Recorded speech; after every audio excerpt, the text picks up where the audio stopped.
Assalamualaikum warahmatullahi wabarakatuh. Greeting to all of us. My name is Nafsur Parman. I'm study in University Muhammadiyah of Endrekang, majoring English Education Department, 6th semester. On this sunny day, I will deliver material about the nature of research. I want to explain four things about the nature of research. Yang pertama, definition of research. Number two, ways to get knowledge. Number three, scientific method. And number four, research objective. Number one, the first definisi of research atau definisi penelitian. Research is an activity carried out based on scientific methods that are integrated to find new scientific and or technological information. Prove the truth or untruths of a hypothesis can be formulated with social theories and or process, something that is studied. Understanding the meaning that is meaningful about a bond, fact, and events as a causality. Though of the cause of existence, overthink, there must be a cause, the principle of causality, and the cause of all caution, the law of causality. Atau dalam bahasa Indonesianya, penelitian adalah suatu kegiatan penyelidikan yang dilakukan menurut metode ilmiah yang sistematis untuk menemukan informasi ilmiah atau teknologi yang baru, membuktikan kebenaran atau ketidakbenaran hipotesis sehingga dapat dirumuskan menjadi sebuah teori dan proses gejala atau sosial.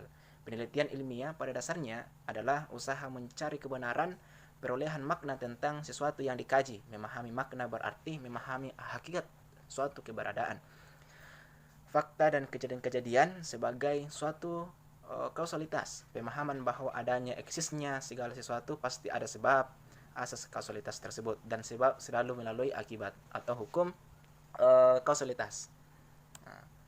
The second is ways to get knowledge atau cara memperoleh pengetahuan. Someone can gain knowledge by using several methods.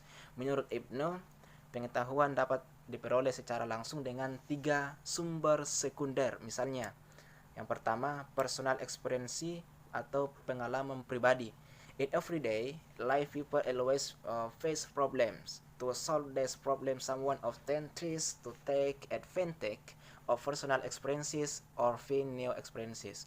Cara ini memang sangat praktis, namun penggunaan pengalaman pribadi memerlukan penalaran dengan sangat teliti dan sangat hati-hati. Number two, deductive reasoning atau penalaran deduktif. Deductive reasoning starts from things that are general in nature and goes to specific things.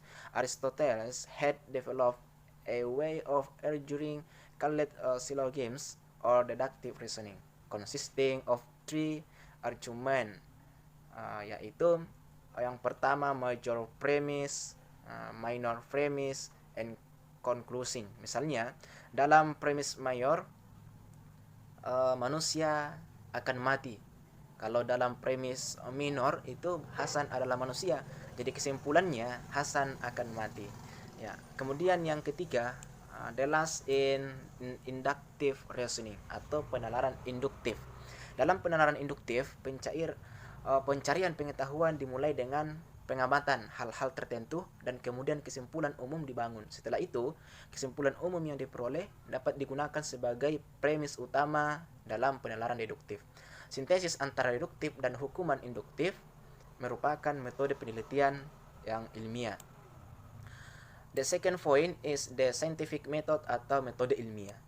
The scientific method is a problem solving method that use a scientific approach. Kerangka berpikir ilmiah yang terjadi dari proses verifikasi atau logika pada dasarnya terdiri dari 5 langkah. Yang pertama, formulation of the problem atau perumusan masalah, which is a question about empirical object whose boundaries are clear and can be identified factor related to it. Kemudian yang kedua, preparation of the framework of thinking in the submission of hypothesis.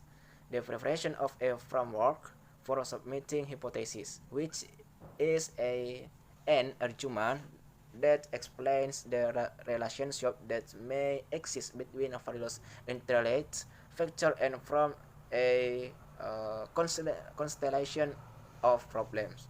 Kemudian yang ketiga, formulation of a hypothesis atau perumusan hipotesis, which is a temporary answer of the question raised was material is the conclusion of the framework of thinking developed. Kemudian yang keempat, yaitu hypothesis testing atau pengujian hipotesis, which is a collection of facts relevant to the hypothesis proposed to show whether there are facts that supports the hypothesis or not. Kemudian yang kelima, drawing conclusion atau penarikan sebuah kesimpulan. Penarikan sebuah kesimpulan, which is an assessment of whether a proposed hypothesis is rejected or accepted. Next, the last point in the research objective atau tujuan sebuah penelitian tersebut. The first is to explain the phenomenon atau mendeskripsikan sebuah fenomena tersebut. This research seeks to describe and profit a variety of phenomena studied in a comprehensive, accurate, detailed, and systematic manner. Data obtained from the study can be used for various purposes. Contohnya adalah pada saat kita melakukan sebuah magang, program magang di suatu sekolah, dan kita berbicara tentang perilaku kita yang sedang mengajar dengan tujuan untuk mengumpulkan sebuah fenomena yang muncul di pembelajaran di kelas, dan juga mendeskripsikan perilaku kita sebagai mahasiswa yang melanjutkan masa transisi dengan statusnya sebagai mahasiswa yang siap untuk melakukan praktik mengajar di berbagai sekolah.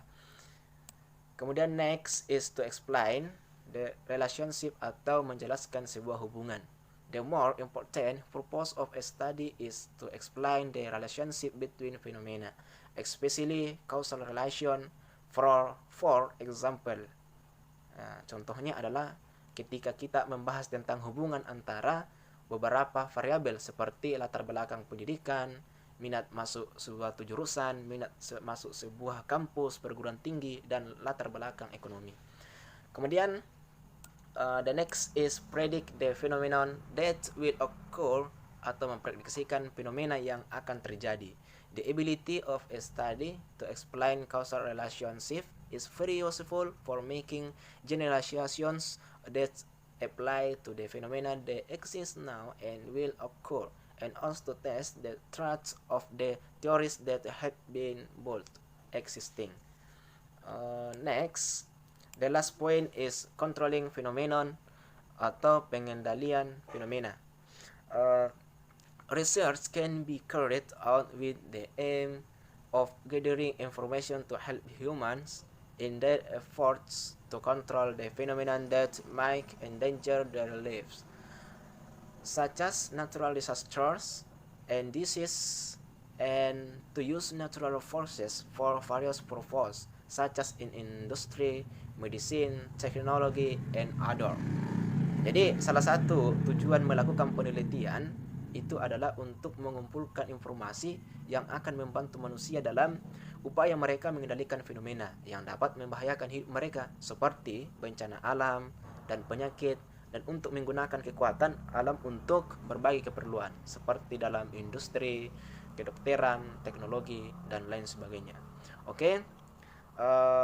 That's my presentation. Maybe useful for us all. Thank you for your attention. Thank you very much. More or less, please forgive. Assalamualaikum warahmatullahi wabarakatuh.